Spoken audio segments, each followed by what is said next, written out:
Hi, this is David with Fire Pit Outfitter and Colorado Hearth and Home.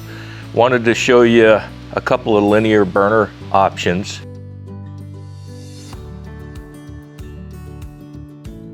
One is the traditional T-burner. It's a stainless steel tube with holes drilled in. They are angled a little bit.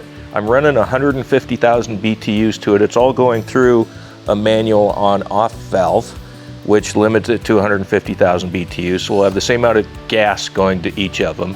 It's set up just as a match lit system right now. This is the raised burner T-hub with an aim and flame lighter. Light, then turn the gas on.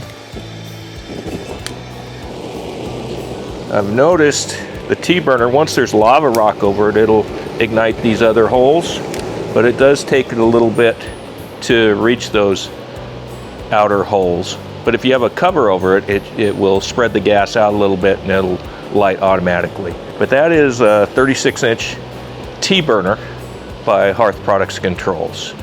Again, 150,000 BTUs going to it, regulated by our manual on-off valve, which is a 150,000 BTU valve. Now I'm gonna take off the standard linear burner, the raised hub linear burner, and install or spin on the torpedo linear burner. And again, we're going to match light it with the aim and flame lighter and our manual on-off valve.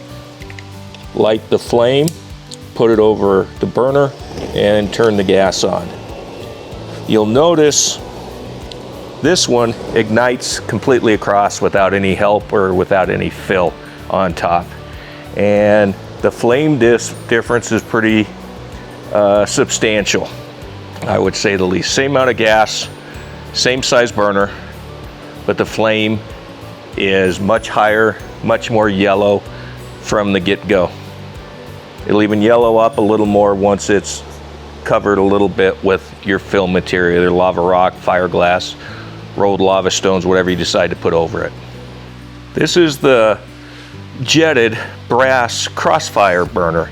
I don't have a 36-inch to give it an exact comparison to my stainless burners, the torpedo and the linear burner, but since this is all I have here, I'm going to put it on and see how it does. And aim and flame lighter. That doesn't want to work. So that's an 18-inch brass Crossfire burner. Real similar to the torpedo burner by Hearth Products Controls. Again, 150,000 BTUs going to it. I think these jetted burners give the most realistic, natural flame. So that's an example of 3 different linear burners. The standard stainless steel raised hub burner, the stainless steel torpedo burner, which does have ports or jets, and then the Crossfire brass burner, which is a ported or jetted burner.